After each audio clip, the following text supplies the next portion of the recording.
Puji nama Tuhan, shalom. Shalom. Mari sekali lagi shalom. Shalom. Mari berikan sorak-sorak pujian syukur kepada Tuhan. Yang bersuka cita hari ini boleh lambaikan tangan. Haleluya. Puji Tuhan. Siap memuji Tuhan? Amin. Sebelum kita bersorak-sorak memuji Tuhan, mari saya jemput kita semua makin berdiri, kita akan sama-sama berdoa. Bapak, terima kasih Tuhan, kami mengucap syukur hari yang indah, hari yang terbaik, hari yang luar biasa yang Tuhan berikan buat setiap kami ya Bapak. Terima kasih buat sepanjang hari ini kami boleh ada semua karena kasih karunia-Mu Tuhan. Bahkan saat ini kami datang, kami kembali terkumpul kembali di rumah-Mu ya Tuhan, dan mau sama-sama menyembah, menaikkan syukur kami, mempersembahkan hidup kami kepada Engkau ya Tuhan. Bapak, Engkau hadir dalam ibadah kami pada saat ini. Ya Allah Immanuel yang menolong, yang menyertai kami di tempat ini. Tuhan, kami berdoa dalam nama Yesus. Kami meminta ya Bapa, ya Roh Kudus bekerja sama dengan kami di tempat ini ya Tuhan. Mengurapi setiap kami dengan urapan yang baru, urapan yang segar kami terima dalam pelayanan ini ya Tuhan. Berdoa jemaat-Mu yang dalam perjalanan datang beribadah, Tuhan jaga, Tuhan lindungi. Bawa mereka di tempat ini Tuhan, mereka mengalami Engkau, mengalami secara pribadi di tempat ini Tuhan. Jemaat yang hadir saat ini Tuhan, dan meminta dalam nama Yesus Tuhan pengurapan yang baru, hati yang benar-benar dan sungguh-sungguh di hadapan Tuhan. Kami siapkan hati kami Tuhan di dalam nama Yesus. Tuhan taburi dengan kebenaran-Mu Tuhan, taburi dengan cinta dan kasih-Mu yang lebih lagi Tuhan. Kami berdoa dalam nama Yesus melalui pemberitaan Injil kebenaran, ujian penyembahan internet kami di dalam nama Yesus. Kami live saat ini melalui live Facebook Tuhan, kami dalam nama Yesus kami sepakat dan tidak ada gangguan apapun Tuhan dalam jaringan internet kami, sehingga setiap mereka juga yang ada di rumah yang saat ini menonton, yang saat ini Tuhan beribadah bersama kami, dan mereka mengalami Engkau secara pribadi ya Tuhan. Tidak terbatas ya Roh Kudus Engkau bekerja di tempat ini berradiasi sampai ke rumah-rumah saat ini ya Tuhan. Semua punggung udara, roh rektor yang mana-mana sincap, mana-mana tipis, mana-mana api sudah kami satu hati, kami patahkan, kami hancurkan di dalam nama Yesus. Inah hara-hara sangat Allah kami mengundang ya Roh Kudus atau Yesus, kami memiliki tempat di memiliki daerah ruangan ibadah kami saat ini Tuhan.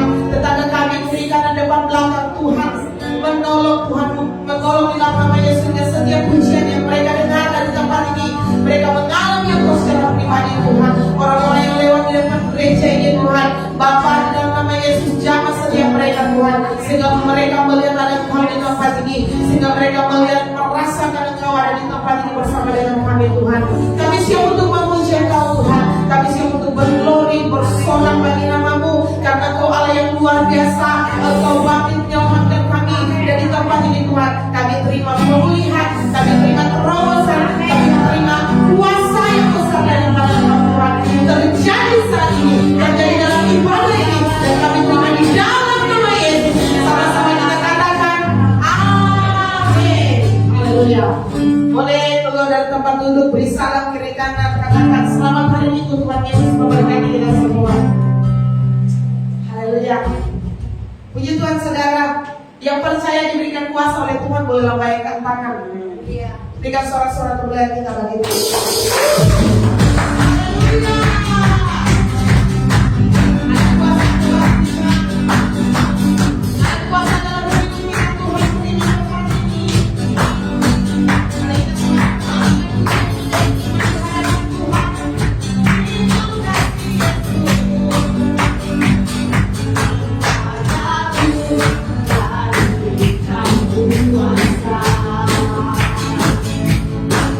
Kuasa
hidup di dalamku. Yesus kau ajaib, kekuasaannya ada kuasa Tuhan, ada kuasa kebangkitan. Hidup di dalamku, kuasa yang satu untuk lakukan musuh. Ada kuasa kemenangan,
Terima kasih Tuhan. Terima kasih Yesus.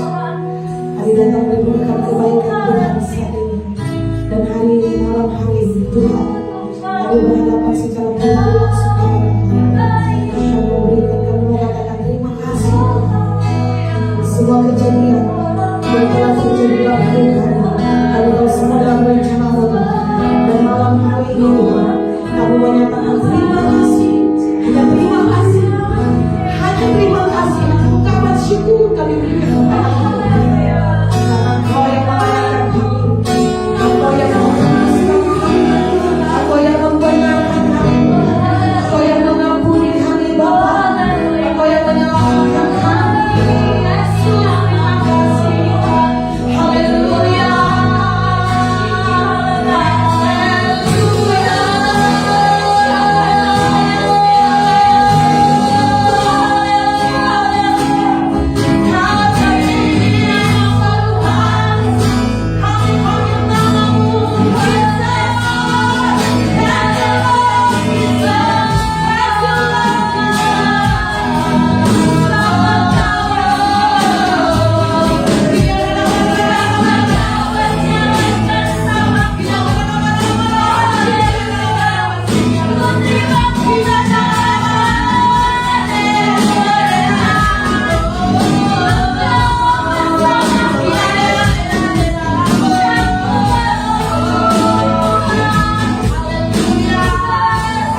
Bapa, terima kasih buat anugerah-Mu.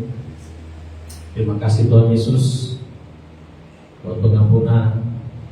Terima kasih Roh Kudus buat penyertaan. Terima kasih buat cinta-Mu. Terima kasih buat penerimaan-Mu. Terima kasih buat melayakan kami. Terima kasih buat anugerah-Mu yang besar, yang tidak terbatas. Terima kasih untuk karunia-karunia yang Tuhan percayakan. Terima kasih untuk berkat-berkat yang Tuhan sediakan dan percayakan pada kami.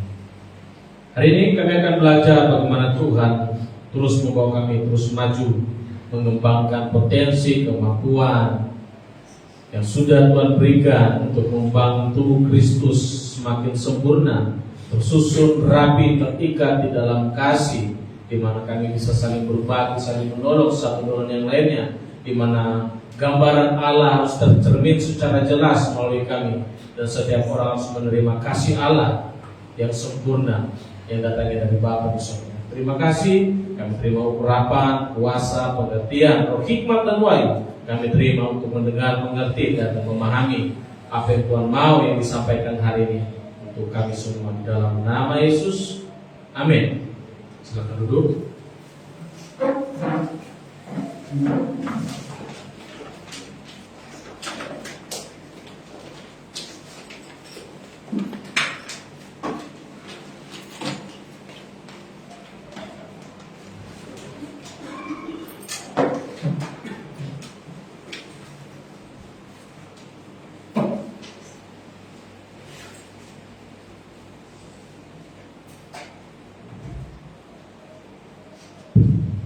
Shalom semua.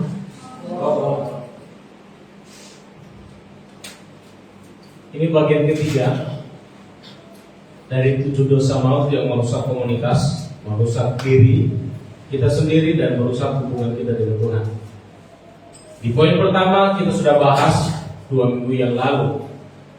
Ada mahadosa atau akar dari segala dosa, yaitu kesombongan. Satu-satunya dosa yang berani menentang Allah secara langsung adalah kesombongan. Jadi dengan baik-baik, dosa yang paling menjijikkan di hadapan Tuhan itu kesombongan. Karena orang-orang berani berkata, saya bisa melakukan segala sesuatu tanpa Tuhan. Dan obat dari kesombongan adalah diberdayakan dan memberdayakan orang lain. Dimuridkan untuk memuridkan orang lain. Di urutan kedua ada kerakusan. Kerakusan menjadi dosa yang merusak karena dosa ini lebih mementingkan dirinya dibandingkan mementingkan kenikmatan bersama. Dan kerakusan itu membuat mata kita buta untuk melihat kebutuhan orang lain. Menikmati makanan bukanlah dosa, dan sudah seharusnya makanan itu harus kita nikmati.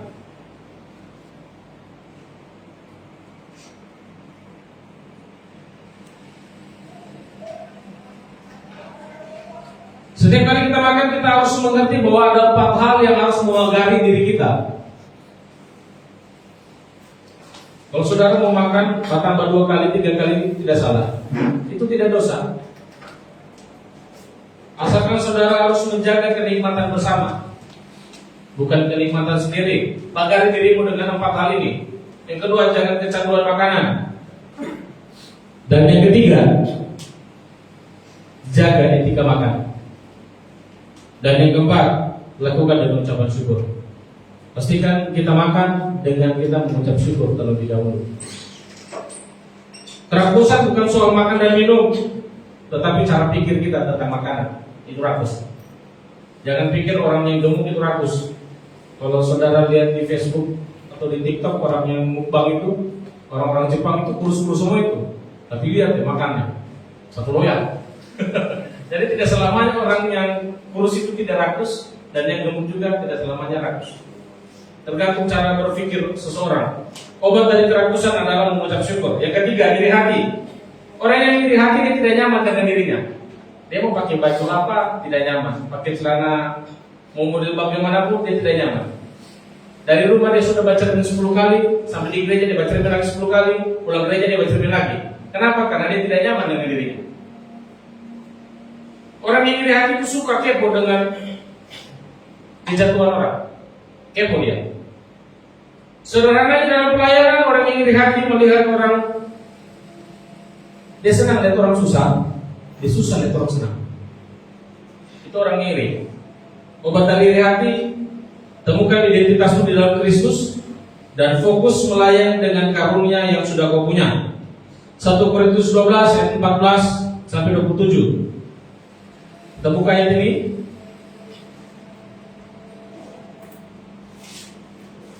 1 Korintus 12 ayat 14. Baca bergantian sampai ayat 27. 1 Korintus 12 ayat 14 sampai 27. Saya akan mulai ayat 14. 1 Korintus 12 ayat 14 sampai 27. Karena tubuh juga tidak terdiri dari satu anggota, tetapi atas banyak anggota. Silakan saudara.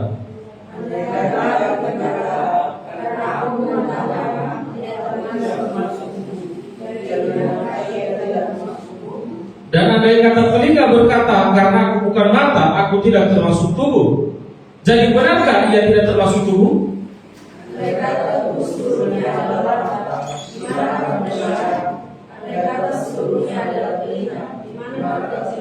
Tetapi Allah telah memberikan kepada anggota masing-masing secara khusus suatu tempat pada tubuh seperti yang dikehendakinya.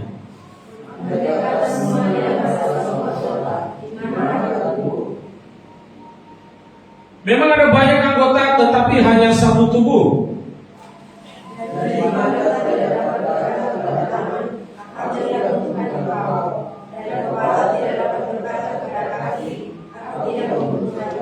Malahan justru anggota-anggota tubuh yang nampaknya paling lemah yang paling dibutuhkan.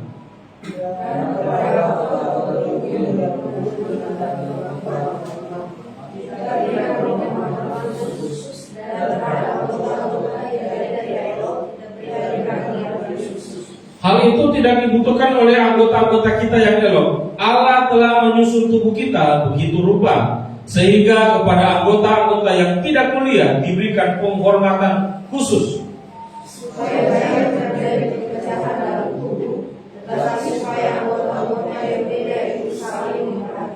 Karena itu jika satu anggota menderita, semua anggota turut menderita. Jika satu anggota dihormati, semua anggota turut bersukacita.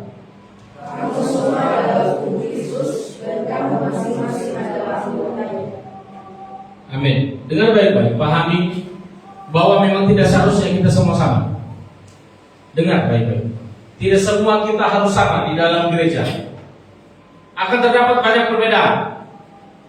Dari tipe makanan pun kita akan berbeda. Dari tipe gaya pakaian, gaya sisir rambut pun kita berbeda. Karunia-karunia yang kita punya harus berbeda. Tidak harus sama. Karena kita diibaratkan tubuh satu dan anggotanya banyak. Saudara tidak perlu iri dengan teman-temanmu yang bisa WL. Saudara tidak perlu iri dengan teman-temanmu yang bisa main musik. Tidak perlu. Karena kau punya karunia sendiri yang Tuhan kasih. Kau tidak bisa tampil di depan sini, tetapi kau kuat dalam manajemen keuangan. Ya kan? Tidak semua orang bisa itu. Saudara kalau mengatur, membersihkan gereja rapi sekali, mengkilat. Sampai musik kalau kita baca tampak mukamu di situ. Belum tentu dia ini bisa bersihkan. Dia bisa main musik, belum tentu dia bisa bersih. Begitu juga yang lain. Tidak semua kita harus sama. Perbedaan harus terjadi dan setiap kita sudah didesain secara sedemikian rupa oleh Allah supaya tidak terjadi perpecahan di antara kita. Untuk apa kau iri dengan orang lain? Fokus dengan apa yang kau punya. Lihat yang diajarkan Paulus di ayat 26. Kalau ada yang menderita, kita semua ikut menderita.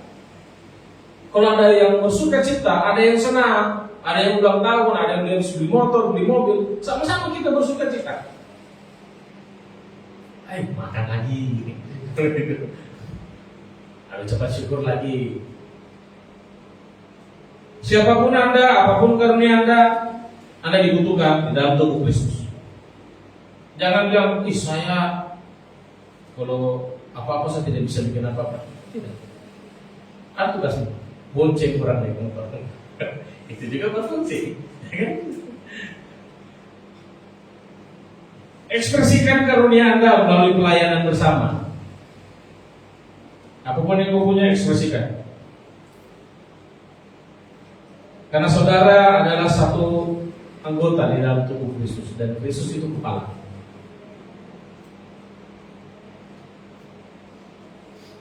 Bisakah saudara ketika ketemu dengan orang buta atau orang tuli, saudara berkata, "Woi, lihat saya. Woi, dengarkan saya." Bisa? Tidak bisa. Kamu paksa orang bagaimanapun tidak bisa. Permasalahannya karena dia tidak bisa lihat dan dia tidak bisa dengar. Satu-satunya cara untuk bisa membuat orang yang tuli mendengar dan yang buta melihat, tuntun dia, obati dia sampai di sini. Itu gambaran orang yang berdosa. Orang yang berdosa bisa datang ke gereja tapi dia buta dan tuli. Jangan heran, ada orang sudah dengar firman tapi dia tidak bisa bertobat karena dia buta dan dia tuli. Meskipun kita bilang, dengar ini, lihat ini, tidak bisa, karena masanya dia buta dan dipaksa tidak bisa. Satu-satunya tuntun. Saudara, kalau saudara merasa diri saudara buta secara rohani, baiklah dituntun. Kalau saudara tuli secara rohani, dituntun sampai serabut itu gugur, maka saudara bisa melihat dan mendengar. Oh, ternyata ini dah yang dibilang Pak Pendeta selama ini. Sorry, tulis saya kemana? Satu-satunya cara cuma dituntun. Kita masuk poin keempat. Tolong slide.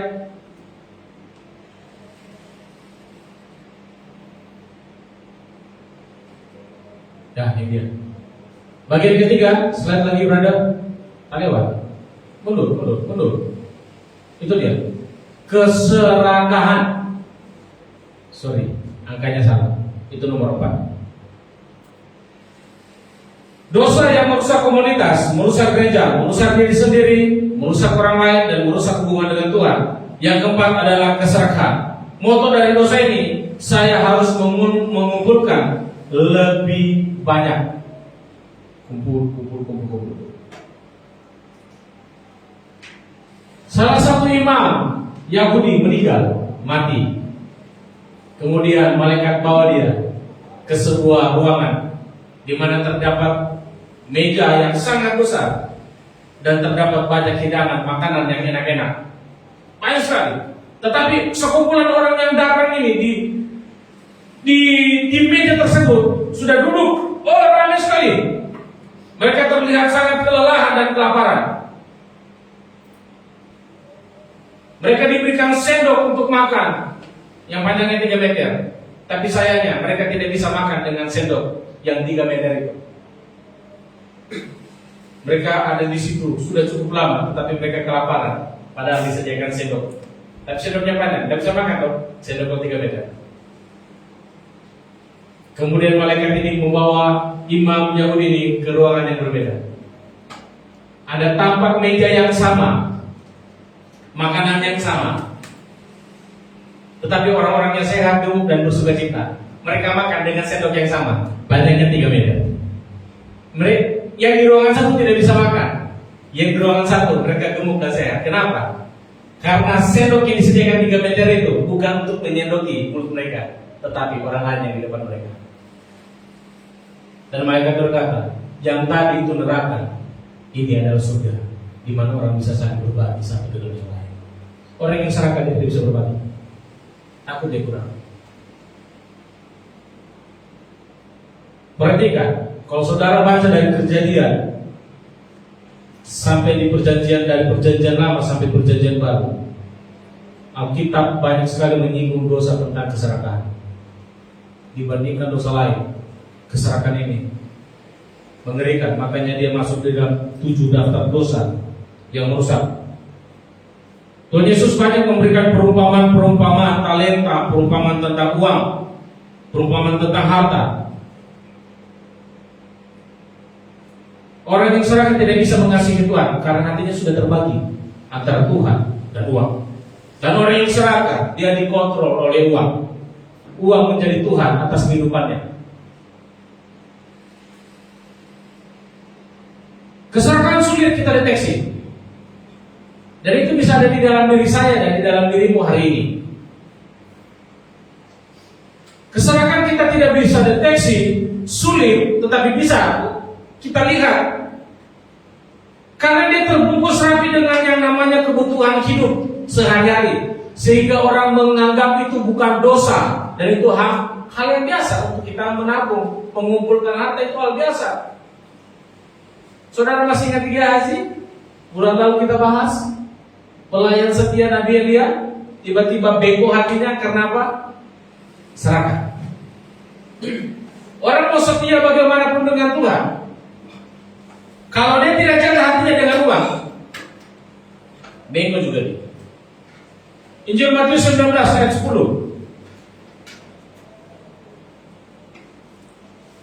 Injil Matius 19 ayat 16 sampai 22. Kita baca bergantian. Perikopnya itu orang muda yang kaya. Matius 19 ayat 16 sampai 22. Itu saya tulis di slide. Injil Matius 19 ayat 16 sampai 22. Perikopnya anak muda, orang muda yang kaya. Kita akan baca bergantian. Saya mulai. Ada seorang datang kepada Yesus dan berkata, "Guru, perbuatan baik apakah yang harus kuperbuat untuk memperoleh hidup yang kekal?" Jawab Yesus, "Apa sebabnya engkau bertanya kepadaku tentang apa yang baik? Hanya satu yang baik. Tetapi jika engkau menjawab itu, turutilah segala perintah Allah." Kata orang itu kepadanya, "Perintah yang mana?" Kata Yesus, "Jangan membunuh, jangan berzina, jangan mencuri, jangan mengucapkan saksi dusta." Hormatilah ayahmu dan ibumu, dan kasihilah sesamamu manusia seperti dirimu sendiri. Kata orang muda itu kepadanya, "Semuanya itu telah kuturuti, apalagi yang masih kurang?" Kata Yesus kepadanya, "Jika engkau merasa senang, pergilah, jualah segala milikmu, dan berikanlah itu kepada orang miskin, maka engkau akan beroleh harta di surga. Kemudian datanglah kemari dan hiduplah." Ketika orang muda itu mendengar perkataan itu, pergilah ia dengan sedih, sebab banyak hartanya. Yesus itu tidak pernah membandingkan dirinya dengan setan, ya, karena setan itu ada di telapak kaki Yesus, di kakinya gitu. Tetapi Yesus membandingkan dirinya dengan dua. Makanya Yesus banyak bercerita tentang talenta di dalam Alkitab. Ada orang muda yang datang kepada Yesus. Bagaimana caranya saya memperoleh hidup yang kekal? Turuti, lakukan 10 hukum Taurat. Saya sudah lakukan semenjak saya masih kecil. Saya lakukan sempurna. Apa yang masih kurang? Dengan bangganya dia berkata dengan Yesus, "Semua saya sudah lakukan." Yesus katakan, "Jual hartamu dan ikut saya, layani saya." Ini orang muda, bukan orang tua. Gambaran dari generasi kita. Orang muda itu menangis pulang dia. "Aduh, so capek saya kerja ini, mau saya sumbang lagi, saya mau jual dan saya ikut Tuhan." Ini fakta. Akhir zaman, orang rela kehilangan Tuhan, tapi orang tidak rela kehilangan uang. Karena tadi dibungkus dengan kebutuhan hidup. Alkitab berkata bahwa Allah itu Bapa kita. Setuju? Rela tidak Bapak kita biarkan kita mati kelaparan? Kenapa masih khawatir? Injil Matius 6 ayat 21 dan 24.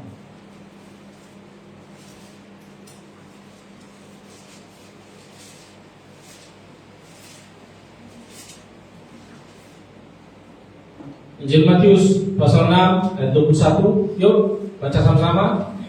3, 2, 1. Di situ juga hatimu berada. Mata adalah pelita tubuh. Jika matamu baik, teranglah seluruh tubuhmu. Jika matamu jahat, gelaplah seluruh tubuhmu. Jadi, jika terang yang ada padamu gelap, betapa gelapnya kegelapan itu. Tak seorang pun dapat mengabdi kepada dua tuan.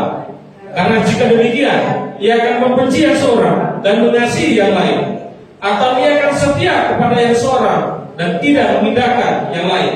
Kamu tidak dapat mengabdi kepada Allah dan kepada Mammon. Saudara tidak bisa mengabdi secara di waktu yang bersamaan. Kau katakan saya mengasihi Tuhan dan kau mencintai uang, tidak bisa. Kau sendiri salah satunya.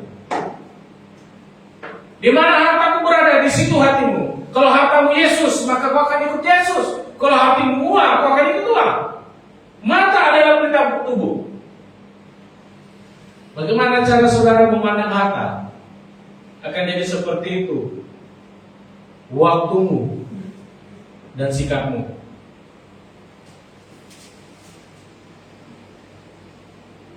Dua Timotius 3 ayat 1 dan 2. Secara bersama-sama lagi. 2 Timotius 3 ayat 1 dan 2. Berikutnya keadaan manusia pada akhir zaman. 2 Timotius pasal 3 ayat 1 dan 2. Yuk, 3, 2, 1. Ketahuilah pada hari yang terakhir akan datang masa yang sukar. Manusia akan mencintai dirinya sendiri dan menjadi hamba uang. Mereka akan membual dan menyombongkan diri. Mereka akan menjadi pemfitnah. Mereka akan berontak terhadap orang tua dan tidak tahu berterima kasih, tidak mempedulikan agama. Kita sudah masuk di masa-masa yang sukar. Cari uang kita susah, kerja kita susah, banyak penyakit. Negara-negara Eropa Timur Tengah perang, masa yang sukar. Di mana-mana ada keributan, di mana-mana ada dosa. Bukan cuma itu, orang-orang mencintai diri mereka dan mereka menjadi hamba atas uang. Seharusnya kita menjadi tuan atas uang, bukan hamba. Saya coba renungkan. Ternyata, slide bro, kekhawatiran adalah bentuk dari keserakahan. Saya ulang, kekhawatiran bentuk dari keserakahan. Kenapa? Karena orang yang serakah, dia tidak puas dengan berkat hari ini. Dia menginginkan berkat yang besok ada hari ini. Berkat yang 10 tahun akan datang, dia pengen ada di sini. Makanya dia khawatir. Makanya selalu kita berkata, bagaimana masa depanku? Bagaimana masa depanku? Bagaimana masa depanku? 10 tahun yang akan datang itu, kenapa kau pikirkan? Kan saya suruh katakan, Alkitab mengatakan Allah itu Bapa kita. Masa dia tidak mau bertanggung jawab dengan masa depanmu, dengan masa depan?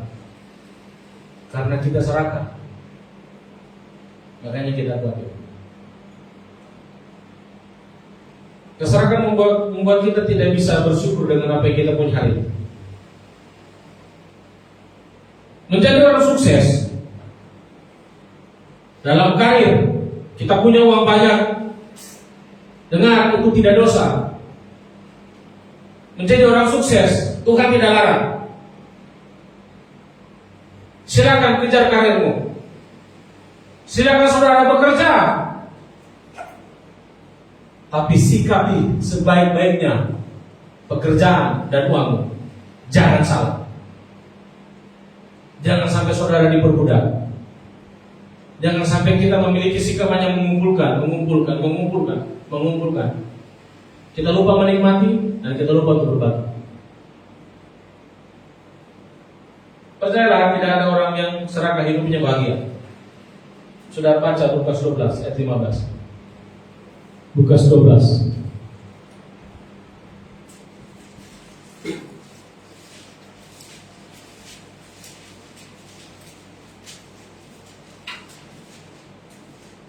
Tadi orang muda yang kaya, sekarang orang kaya yang bodoh.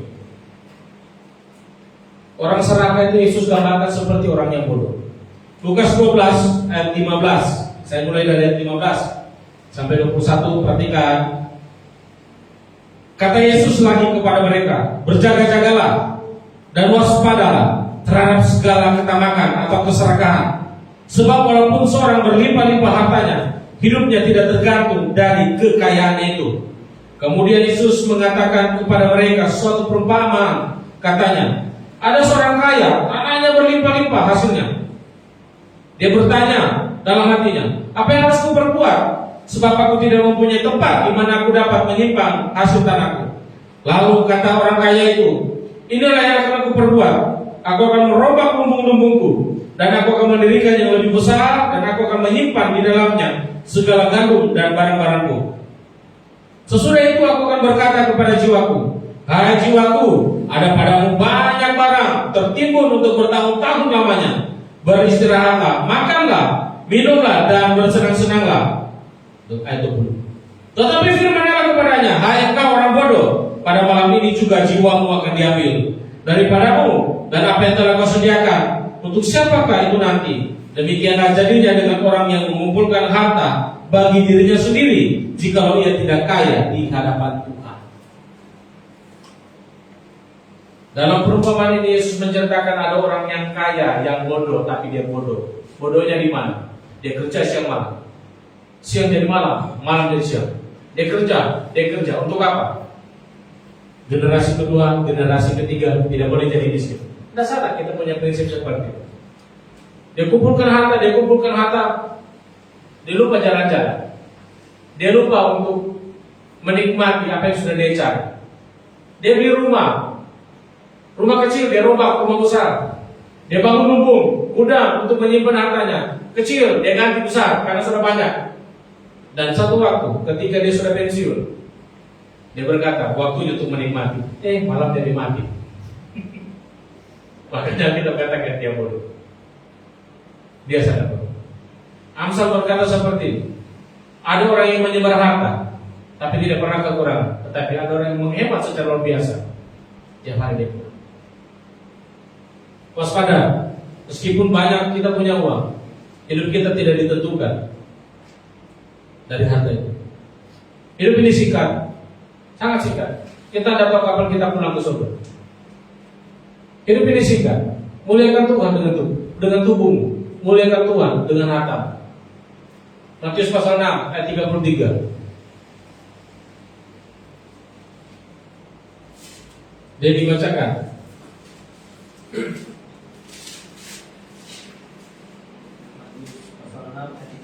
Iya. Tetapi carilah dahulu kerajaan Allah dan kebenarannya, maka semuanya itu akan ditambahkan kepadamu. Carilah kerajaan. Waktu saudara dan saya sibuk melayani Tuhan, dan kita sibuk melayani sesama, di waktu yang bersamaan kau sedang membuat Tuhan sibuk untuk memberkati hidupmu dan memberkati hidupmu di 10 tahun yang akan datang, 5 tahun yang akan datang, anak cucumu. Tuhan, kau akan buat Tuhan sibuk.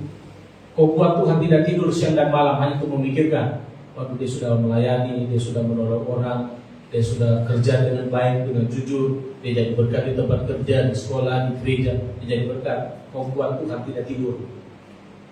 Kau buat Tuhan berutang atas hidupmu. Kau membuat Tuhan sibuk untuk memberkati kau, memberkati istrimu, suamimu, dan memberkati anak-anak. Makanya Daud berkata, dari sejak saya masih muda sampai saat tua, saya tidak pernah lihat orang yang hidupnya takut akan Tuhan, hidupnya meminta-minta roti.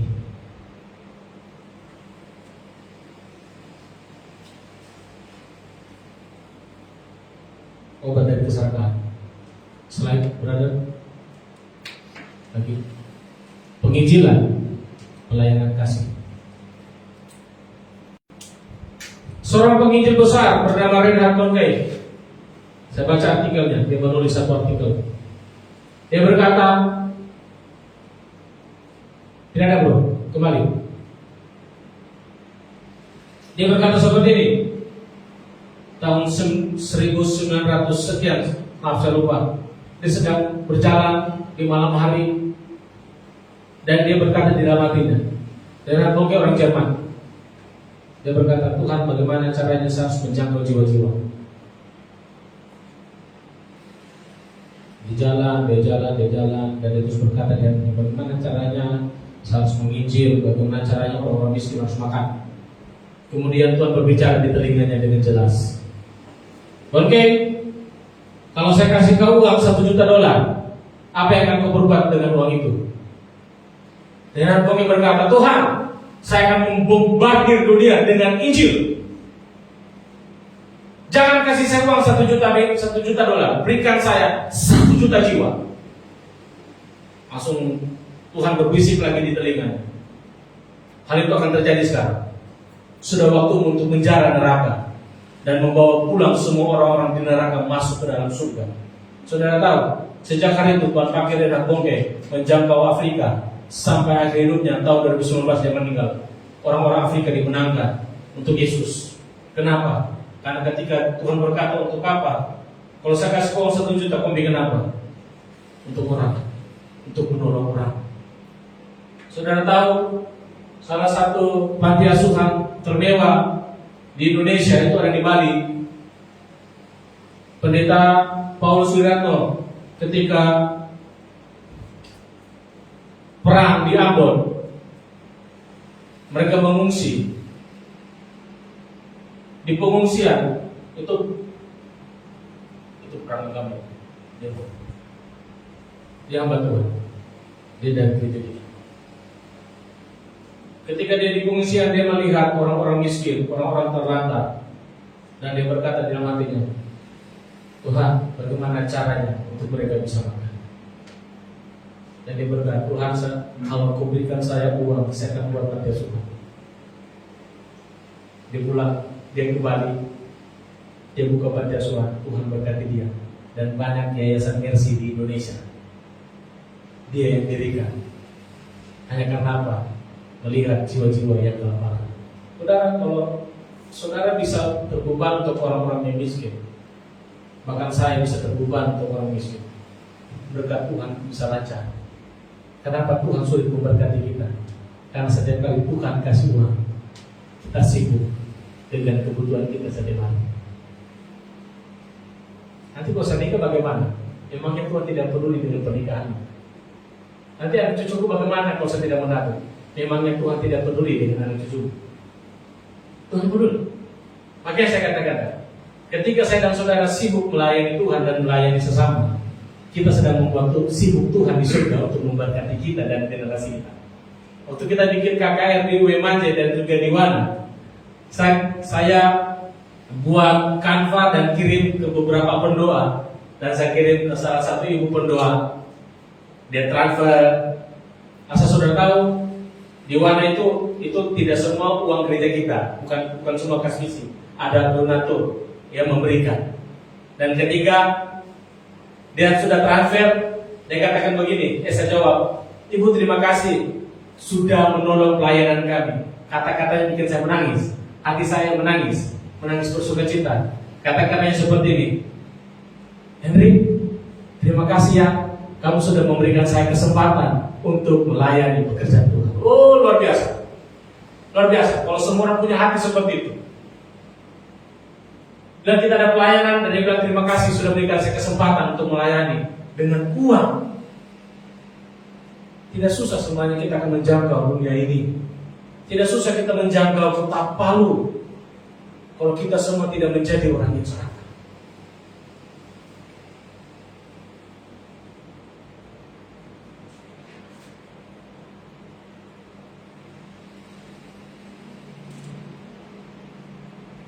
Pendeta Paulus Wiratno yang punya yayasan Mercy di Bali, di beberapa kota di Indonesia, dia punya statement seperti itu. Hidup akan menjadi hidup ketika kita menghidupi orang yang kurang hidup. Maka hidupilah orang-orang di sekitar dengan apa yang kau punya. Luar biasa. Jadi obat dari keserakahan, pelayanan kasih. Dan untuk kita bisa melatih diri kita, tidak ada tempat lain selain komunitas.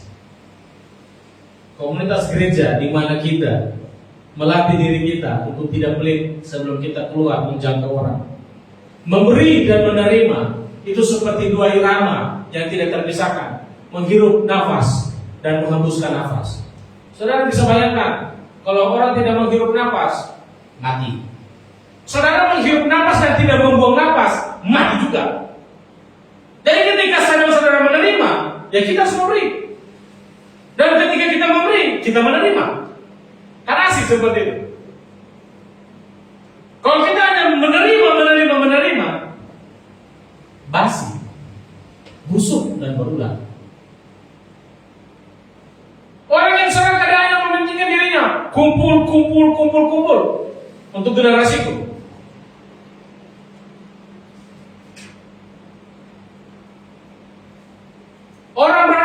gereja hanya karena pekerjaan.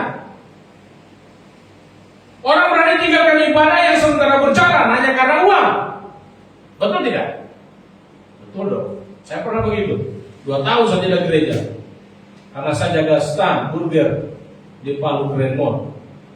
Minggu jam 10 sudah masuk gereja.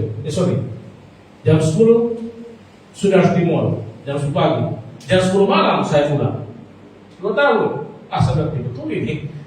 Ibadah Yud tidak pernah, ibadah Minggu tidak pernah. Akhirnya berhenti.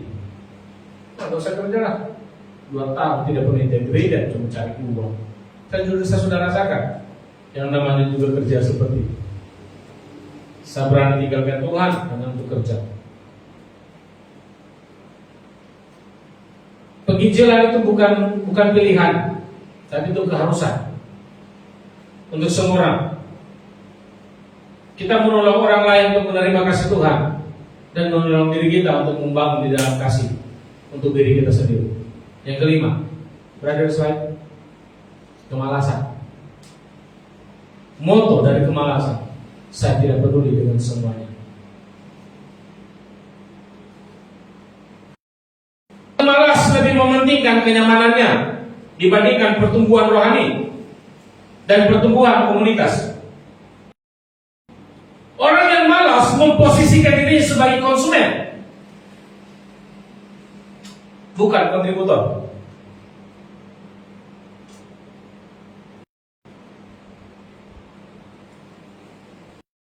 Yang malas hanya melakukan aktivitas yang menurut dia nyaman, dan kalau tidak nyaman, dia melakukan.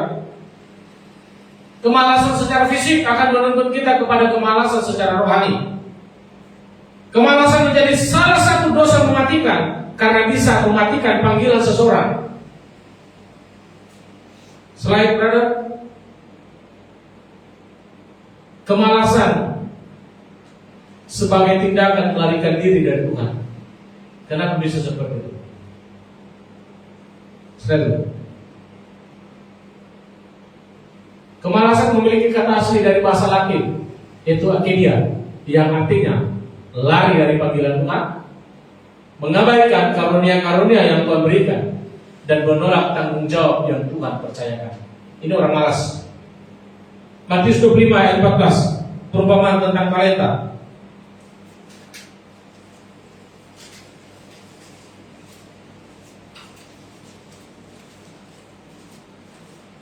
Orang malas dia tidak mau upgrade kapasitasnya. Dia nyaman dengan posisinya yang sekarang seumur hidupnya. Walaupun Tuhan mau bawa dia ke posisi yang lebih tinggi, dia tidak mau. Karena dia sudah senyaman. Matius 25. Perumpamaan tentang talenta. Saya akan baca singkat-singkat saja ini, karena panjang. Sebab hal kerajaan surga sama seperti seorang yang mau berpergian ke luar negeri, yang memanggil hamba-hambanya dan mempercayakan hartanya kepada mereka. Yang seorang diberikan 5 talenta, yang seorang lagi 2, dan yang seorang lagi 1, masing-masing menurut kesanggupan. Dengan masing-masing menurut kesanggupan.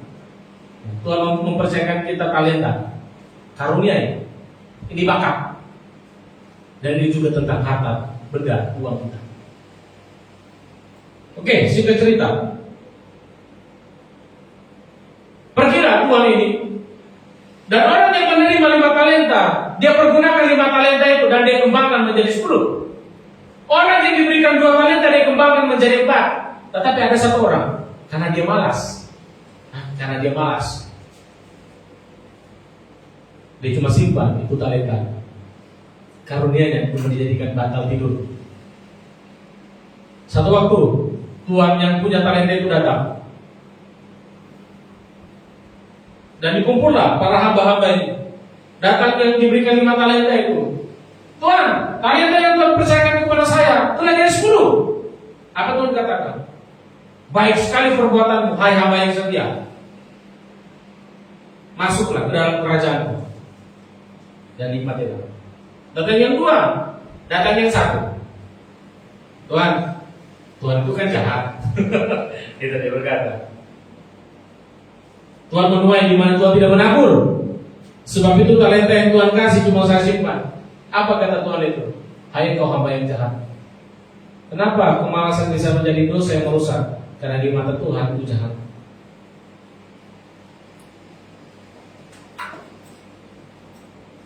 Saudara senang kumpul dengan orang malas? Di saat yang lain kerja, dia cuma makan dulu-dulu, dia lele kau, dia akan kakinya, dia gue yang lagi sempurna. Tidak enak, kerjasama dengan orang malas itu tidak enak.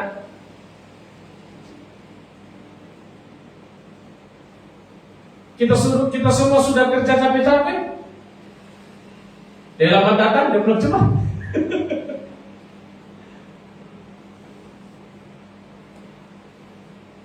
Orang yang malas itu orang yang obesitas secara rohani. Saudara pernah pertama kali angkat beban berat? Pertama kali olahraga, itu otot-otot itu akan saling tarik menarik, itu sakit. Tapi kita tidak akan pernah bisa angkat beban 5 kilo kalau kita tidak pernah coba. Banyak orang ketika sudah dia olahraga sekali angkat beban berat, angkat besi lah 10 kilo, baru 1 kali dia angkat, satu set dia angkat, malamnya dia mau tidur, sakit semua, dia punya otot-otot ini, dan besok dia berhenti untuk angkat beban berat. Seumur hidup dia tidak akan pernah bisa, dan dia tidak akan pernah mau coba karena sakit. Orang yang obesitas secara rohani demikian, dia anti dengan yang namanya materi khotbah, pemberitaan yang keras, karena itu menarik keluar ego, kedagingan dan dosa. Ketika dia datang, aduh keras sekali di khotbah ini, dia cari gereja lain yang khotbahnya hanya menuntut untuk kau cepat jadi kaya, kau akan diberkati Tuhan, kau akan begini dan kau begitu, hanya enak-enak. Akhirnya orang-orang obesitas nejat belum sakit perut. Orang yang malas itu bukan orang yang tidak punya pekerjaan, bukan orang yang tidak punya aktivitas. Brother, tolong slide. Orang yang malas itu sebenarnya dia hiperaktif. Aktif sekali dia. Tapi aktifnya itu bukan yang prioritas. Dia buat dirinya sibuk sendiri dengan hal-hal yang tidak berguna.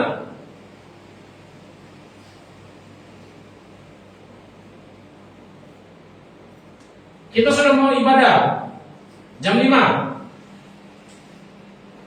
Ada yang datang lambat. Bukan karena dia tidak punya pekerjaan, bukan karena dia tidak buat apa-apa, dia ada aktivitas di rumah. Aktivitasnya apa? Diguling sana dulu, di kasur. Lama-lama deh, guling-guling. Masih jam 4:30, dia guling-guling lagi. Dia main HP, lama-lama.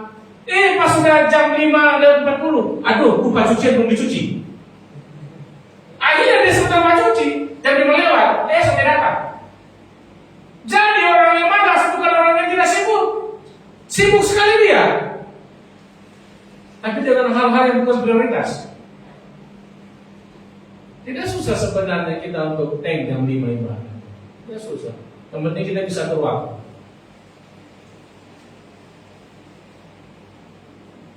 Karena ada tuh, kalau kita cuci pakaian, saya kalau tidak buat apa-apa lagi, tidak ada kegiatan pelayanan, saya biasa juga melakukan itu. Kita rendam pagi pakaian, siang dipecat, malam dijemur. Ada seperti itu. Akhirnya begitu mau datang doa, sorry bro, cuci baju saya. Kok pagi bapak? Kok cuma guling-guling di kamar, guling-guling.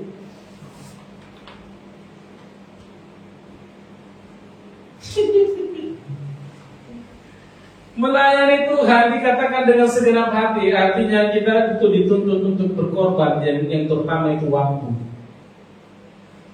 Semua kita kerja, kita semua kerja. Kan tidak susah pagi itu cuci dulu baju. Kalau saudara di rumah ada 10 orang, kamar mandi cuma 1, mandi memang kau dari jam 3, supaya kau tidak lambat datang. Ada alasan bersih-bersih rumah. Saya tidak pernah lihat orang yang bersih-bersih rumah itu sampai 10 jam dikasih bersih rumahnya. So bisa bagaimana ke rumahmu itu sabu? Tak lewat itu dari pagi, baru selesai nanti Maaf Kak, baru selesai jam 4.30 harus bersih-bersih. Terus jam 6 pagi kok apa? Belum bangun Kak sampai jam 10. Kan masih ada 3-4 jam bisa bersih-bersih.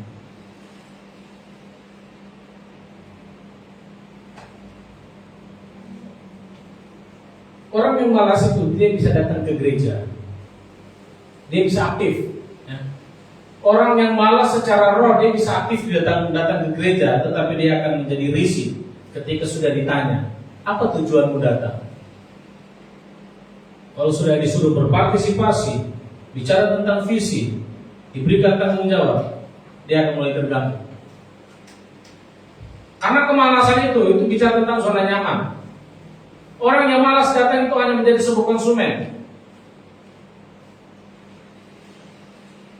Dampak dari kerusakannya, bro, slide lagi. Ayo. Orang yang malas sangat mudah bosan di tengah-tengah pertemuan ibadah, sekalipun ibadah itu sangat antusias. Dia malas, dia bosan. Cepat sekali dia bosan. Karena orang malas cenderung tidak berbuat apa-apa di dalam pertemuan. Dengar, tidak semua harus di altar. Saudara bisa melakukan apa saja. Bisa melakukan apa saja. Tidak harus pelayanan di sini, tidak. Buat apa saja. Slide selanjutnya. Dengar ini, saya dapat terima dari Tuhan. Kebosanan adalah tempat di mana Tuhan tidak hadir di dalam hidupmu. Kebosanan di mana Tuhan tidak ada di situ. Kalau Tuhan hadir di dalam ibadah, orang tidak akan menguap. Bisa sekali menguap. Sampai-sampai kepalanya yuk, tak tarik atas dor.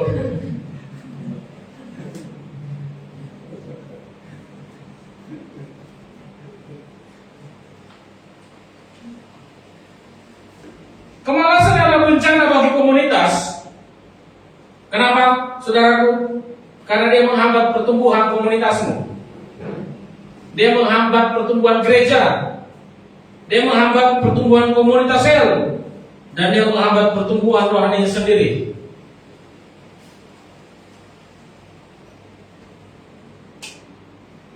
Meskipun banyak orang bisa menghabiskan banyak waktu bersama, namun orang malas dia tidak mau masuk ke dalam tingkatan hubungan yang lebih intim di dalam komunitas itu. Saya lupa apakah saya catat atau tidak. Coba saya lagi. Kemalasan dipandang sebagai bentuk kegagalan mengasihi Tuhan. Kalau saudara mengikuti dari poin pertama, kesombongan itu semua berkaitan. Kita gagal mengasihi sesama kita dan kita gagal mengasihi diri kita sendiri. Orang Kristen banyak mati rohani di tahap Kristen baik. Dengar, banyak orang Kristen mati rohaninya di tahap dia baru bertobat. Kenapa? Karena dia sudah jadi pasif di situ. Baru bertobat dia pasif. Ketika dia sudah dapat karunia, dia sudah tidak mau kembangkan. Karena dia pikir itu sudah goal terakhir. Bukan. Pertobatan itu lembaran pertama. Startmu. Kau start awal untuk hidupmu itu ketika kau lagi baru. Dan itu bukan finish, baru start. Sebab itu kembangkan. Inginkan, berusaha menginginkan pertumbuhan yang lebih. Obat dari kemalasan, kerohanian yang antusias. Artinya apa? Rohani yang antusias. Jangan jadi penonton di gereja atau di konser. Ada keterlibatan, berpartisipasi, pemuritan. Saudara yang sudah ikut pemuritan, saudara harus masuk di dalam level memuridkan orang lain. Pemuritan kan, saudara kan mencatat itu bahan bisa dipakai untuk konser. Di saat kalau di hari Minggu saya bilang topiknya diganti, bukan ibadah Minggu kita bahas, kau bisa pakai itu pemuritan.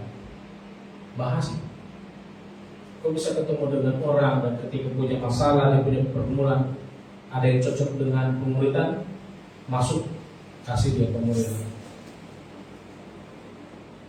Lagi brother, bagaimana mengembangkan kerohanian yang antusias? Belajar ketahanan yang penuh semangat. Biarlah roh menyala-nyala dan layani Tuhan. Tidak mudah menyerah ketika belajar hal-hal yang baru. Aduh, saya tidak tahu. Namanya orang belajar, dimulai dari tidak tahu. Kalau sudah tahu, kamu belajar. Tekun, buang mentalitas konsumen, pelihara semangat Roh Kudus di dalam dirimu. Saya punya ayat yang ketiga lah, serupa bacakan saudara. 1 Timotius 4 ayat 4.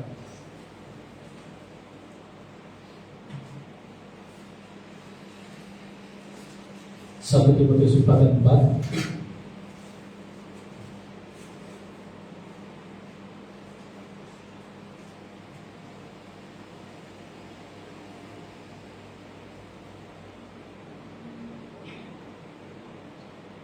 Maaf, ayat 14. Kita baca bersama. 1 Timotius 4 ayat 14. 3, 2, 1. Jangan lalai dalam mempergunakan karunia yang ada padamu, yang telah diberikan kepadamu oleh nubuat dan dengan perumpangan tangan sidang penatuan. Jangan lalai menggunakan kapasitas bakat karunia yang sudah Tuhan kasih. Kalau lalai bagaimana? Apa yang terjadi kalau kita lalai? Yeremia 48 ayat 10. Yeremia 48 ayat 10.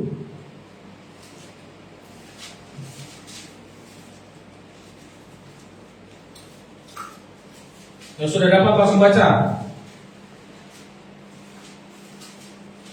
Terkutuklah orang yang melaksanakan pekerjaan Tuhan dengan lalai, dan terkutuklah orang yang menghambat pedangnya dari penumpangnya. Terkutuklah orang yang melakukan pekerjaan Tuhan dengan lalai. Terus ayat selanjutnya dikatakan terkutuklah orang yang menghambat pedangnya dari penumpang darah. Bukan berarti kita disuruh tawuran, bukan. Ini gambaran tentang di zaman perjanjian lama mereka sedang perang. Tetapi di zaman sekarang Alkitab katakan Efesus pasal 6, lawan kita bukan darah dan daging. Artinya pedang karunia, pedang roh kita jangan dibiarkan diam. Pakai untuk melayani. Pakai untuk melayani. Jangan lalai.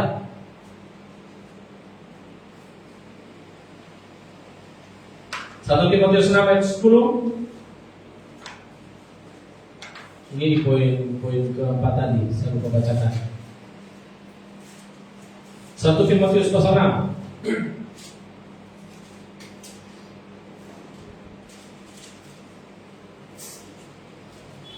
Yang sudah dapat langsung ya. Denny. Karena akar segala kejahatan ialah cinta uang, sebab oleh memburu uanglah beberapa orang telah menyimpang dari iman dan menyiksa dirinya dengan berbagai-bagai duka. Oke. Akar dari segala kejahatan cinta uang. Saudara mau kejar karir silakan, tidak salah, ya. Saudara mau punya uang yang banyak tidak salah. Tapi apakah itu tujuan akhirmu? Atau kamu pakai untuk menolong orang? Itu pertanyaannya. Karena segala kejahatan itu karena orang cinta uang. Dia buru uang. Ada namanya pemburu dolar. Ketika dia buru dolar maka dia akan menyimpang. Ketika dia menyimpang maka dia hidup dalam kedukaan. Susah.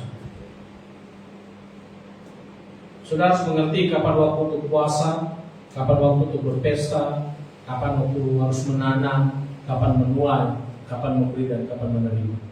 Terapkan prinsip-prinsip itu. Kalau waktunya untuk ibadah, tidak perlu harus kerja. Tuhan sanggup berkati. Di dalam gereja, tubuh Kristus, di dalam komunitas, semua kelemahan, semua kekurangan kita bisa diterima satu dengan yang lain. Karena di dalam gereja itu tempat bukan tempatnya untuk orang yang sempurna. Semua orang punya kekurangan termasuk saya. Tapi satu hal yang tidak bisa diterima, kemalasan. Kemalasan tidak bisa diterima di dalam gereja. Kita harus berubah dari rasa malas. Kenapa? Pertumbuhan yang konsisten harus terjadi. Kita harus didorong, kita harus dipelihara. Pertumbuhan rohani itu harus berdampak dengan pertumbuhan komunitas. Allah mengasihi kita padanya, saya berada. Allah mengasihi kita padanya. Namun Allah tidak menginginkan kita hidup dan melayani dengan apa adanya. Kembangkan kapasitas itu, kembangkan karunia itu. Saudara harus menaikkan kualitas rohanimu, saudara harus menaikkan kualitas waktu melayani, saudara harus menaikkan kualitas standar komunitasmu, standar kasihmu harus naik. Kalau saudara kemarin baca Alkitab cuma 1 pasal, kasih naik 2 pasal. Kalau saudara berdoa hanya 5 menit, kasih naik 10 menit. Kalau saudara datangnya selalu 1 jam terlambat, jangan kasih tambah 2 jam sebelum ibadah orang. Kasih naik kualitasnya. 10 menit sebelum ibadah setelah di gereja. Tidak ada susahnya, tidak capek kok kita menunggu 10 menit. Itu kita sambil berdoa, doakan teman-teman yang belum hadir, doakan mereka supaya cepat. Gitu. Doakan mereka supaya kalau lambat ada juga yang doakan kita nanti. Doakan dia jadi terlambat Tuhan. Hari ini kita belajar kembangkan, naikkan kualitas hidupmu. Minggu depan kita akan ketemu lagi dengan sesi yang terakhir. Bagian keempat kita akan bahas. Ada 2 poin lagi. Tuhan memberkati kita semua. Mari bangkit berdiri, kita akan berdoa.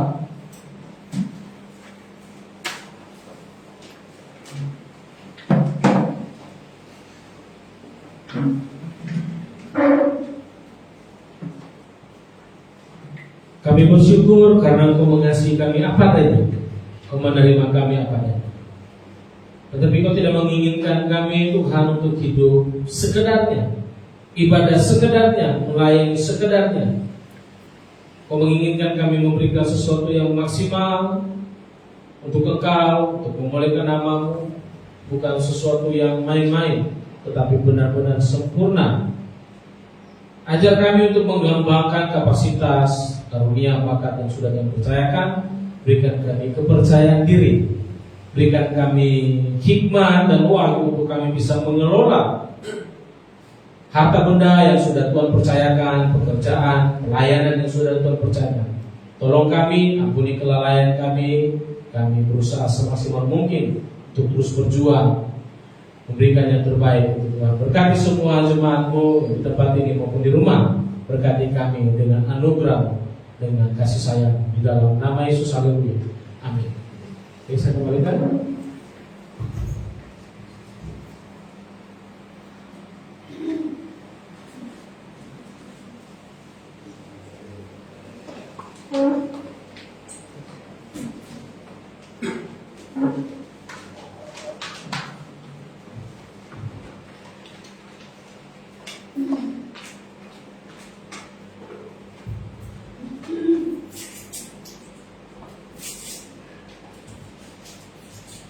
Tuhan yang diberkati dalam kebenaran firman Tuhan, boleh naikkan tangan dengan sukacita. Haleluya. Tiba saatnya kita akan memberikan korban persembahan syukur.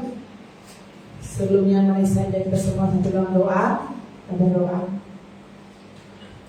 Tuhan, Engkau baik dan sungguh teramat baik dalam kehidupan kami Tuhan.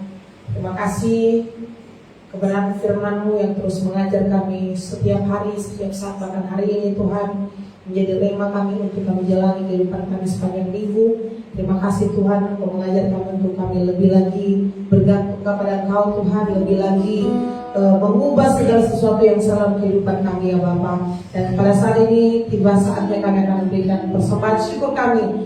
Tuhan, Engkau memberkati setiap kami yang beri persembahan persepuluhan, taburan benih. Tuhan berkati ada pertumbuhan. Berkati semua jemaat-Mu Tuhan. Pekerjaan mereka Tuhan tolong, Tuhan berkati. Apa yang mereka lakukan, apa yang mereka kerjakan, Tuhan buat berhasil, ada keberuntungan ya Tuhan. Maka setiap kami, anak-anakmu yang masih bergantung dengan orang tua kami, dari tempat ini Tuhan, dari gereja ini, dari saat ini Tuhan, kami sama-sama, kami satu hati, kami lepaskan berkat buat orang tua kami yang ada di kota Palu, yang ada di luar kota Palu. Tuhan tolong, Tuhan berkati, karuniakan kekuatan dan kesehatan, bahkan kelimpahan di dalam nama Yesus. Tuhan berikan sesuatu yang luar biasa Tuhan. Pekerjaan mereka Tuhan tolong, ada pelipat gandaan di dalam pekerjaan mereka Tuhan. Dan saat ini kami akan berikan korban persembahan syukur. Tuhan memberkati untuk kelebaran kerajaan, pelayanan kami di kota Palu, di tempat ini Tuhan. Di dalam nama Yesus kami siap memberi. Haleluya. Amin.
Cuma jangan dulu saya 5 menit lah.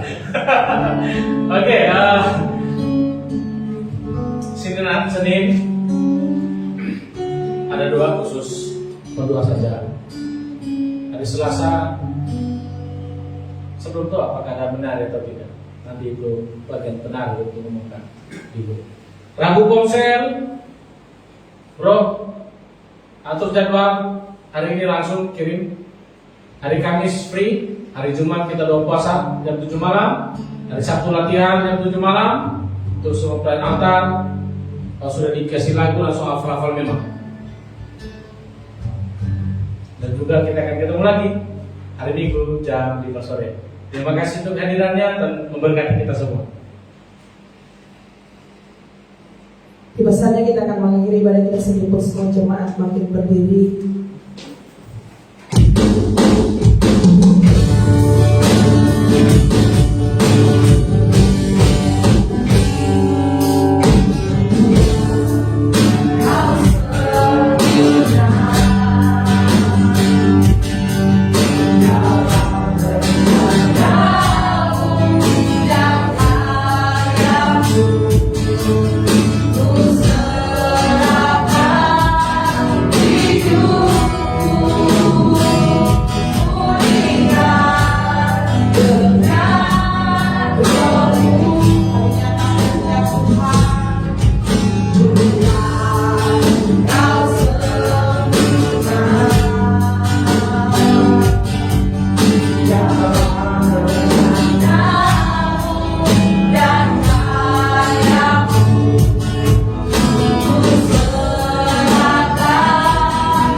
Tuhan sertai kami sepanjang minggu ini, dari Senin sampai kami berjumpa lagi di hari Minggu, sebagai bukti kebesaran-Mu.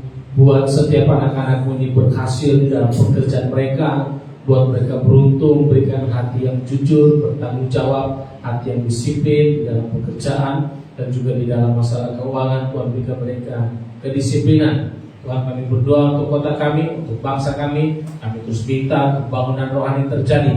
Tolong Tuhan, tolong lawan dengan belas kasih-Mu, tolong lawan dengan anugerah-Mu. Kami rindu melihat setiap orang-orang bertobat, orang-orang di jalan, orang-orang di rumah, di kampus, di sekolah-sekolah, di rumah tangga, ada pemulihan, di kantor-kantor, di pemerintahan, ada pemulihan, ada pertobatan di dalam nama Yesus. Orang-orang miskin, Tuhan buat mereka kaya, Tuhan berkati mereka. Tidak ada lagi kelaparan. Orang-orang yang sakit, Tuhan sembuhkan mereka, buat mereka bangun dari ranjang orang sakit. Orang yang lumpuh berjalan, yang tuli mendengar, yang bisu berbicara, yang buta melihat, semua karena mujizat anugerah yang berasal daripada Tuhan. Tuhan pakai kami untuk menjadi motor penggerak tuan rumah sebagai revival atas kota ini. Ajar kami untuk terus percaya, ajar kami untuk rendah hati, ajar kami terus mengembangkan potensi yang sudah Tuhan percayakan kepada kami. Terima kasih, kami serahkan kota kami serahkan bangsa kami serahkan lingkungan kami. Berkatilah di dalam nama Tuhan Yesus. Dan kami akan mengakhiri pertemuan ibadah pada malam hari ini. Dan hamba memohonkan berkat yang berasal daripadamu untuk semua jemaatmu yang hadir Tuhan, bahkan yang tidak hadir juga. Tuhan berkati mereka di dalam nama Tuhan Yesus. Aku berdoa manusia rohmu terus dibangun dari hari ke hari. Aku berdoa biar api Roh Kudus di dalam terus memberikan engkau semangat, terus engkau bersemangat, dan Tuhan memberkati jiwamu, pikiran, perasaan, kehendakmu untuk terus selaras dengan Tuhan. Tuhan memberkati tubuh fisikmu untuk tetap sehat. Muliakanlah Tuhan dengan tubuhmu kemanapun Tuhan bawa kau pergi. Jadilah berkat. Kau adalah surat yang terbuka, surat Kristus yang dapat dibaca oleh semua orang. Jadilah berkat, jadilah teladan. Tuhan memberkati engkau dan melindungi engkau. Tuhan menyinari engkau dengan wajah-Nya dan memberikan engkau kasih karunia. Tuhan mengharapkan wajah-Nya kepadamu dan memberikan engkau damai sejahtera. Terpujilah Tuhan Allah Bapa, Tuhan kita Yesus Kristus, persekutuan Allah Kudus menyertai kau. Haleluya. Amin. Selamat hari Minggu, Tuhan memberkati.